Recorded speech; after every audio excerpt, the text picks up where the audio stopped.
A special thank you to each of our subscribers who make this channel possible. Here's today's story.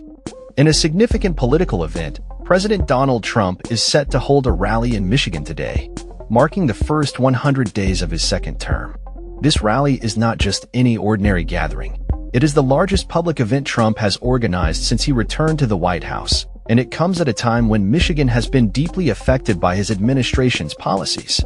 The state, known for its automotive industry, has been particularly rocked by Trump's steep trade tariffs and his confrontational stance towards Canada. The president's schedule includes an afternoon visit to Selfridge Air National Guard Base, where he will make an announcement alongside Democratic Governor Gretchen Whitmer. Following this, Trump is expected to deliver a speech at Macomb Community College, located just north of Detroit. This rally serves as a platform for Trump to showcase his administration's efforts to reshape government, social, political, and foreign policy norms. Since taking office, Trump's strict immigration policies have led to a significant decline in arrests for illegal crossings at the U.S.-Mexico border.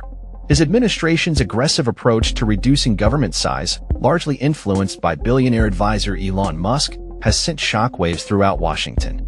Furthermore, the protectionist tariffs imposed on trade partners have aimed to reorder a global economy that the U.S. has meticulously built since the end of World War II.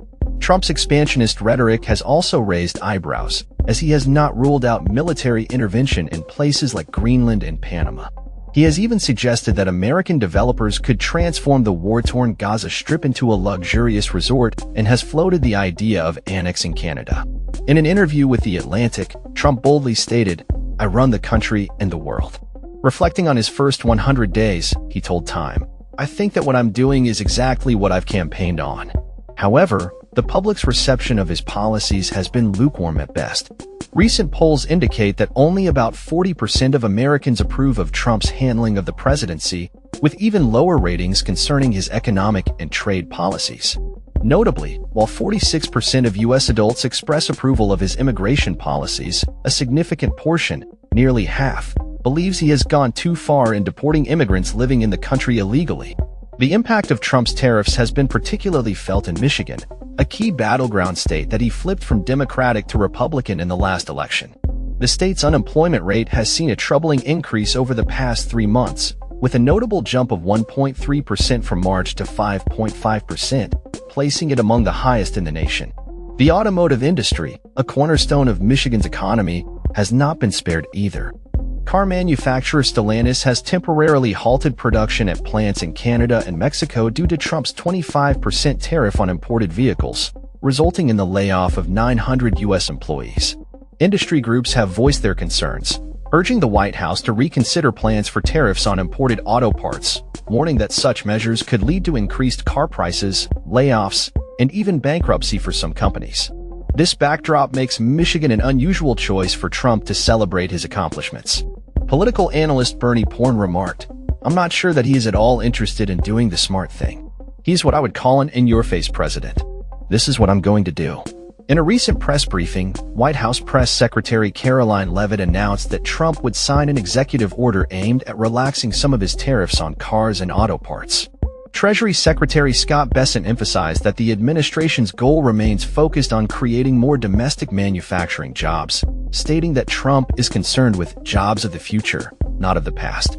As Trump visits Selfridge, a military base established during World War I, and the community college campus in Warren, both located near the Canadian border, he is likely to encounter a populace with strong business and personal ties to Canada.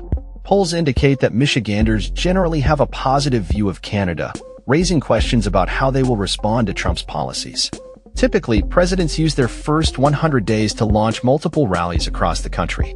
However, Trump is making only this Michigan stop before delivering a commencement address at the University of Alabama on Thursday. Administration officials have suggested that Trump operates most effectively when he remains at the White House, engaging in daily meetings and press interactions. This rally at Macomb Community College will be one of the few large gatherings Trump has addressed since his inauguration on January 20th. His early months in office have seen limited domestic travel, with exceptions made for visits to assess hurricane damage in North Carolina and wildfire destruction in Southern California, as well as a brief appearance at a Las Vegas casino. Unlike his first term, where he held major rallies in various states, Trump's current approach appears more restrained. The spotlight will also be on Governor Gretchen Whitmer, who has often been critical of Trump but has recently sought to find common ground with him.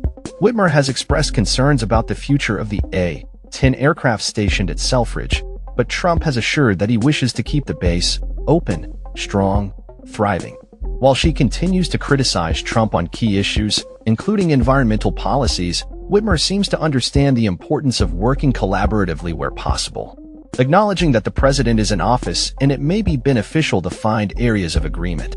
As Trump rallies his supporters in Michigan, the event is likely to be a focal point for discussions on his administration's impact and the future of American politics.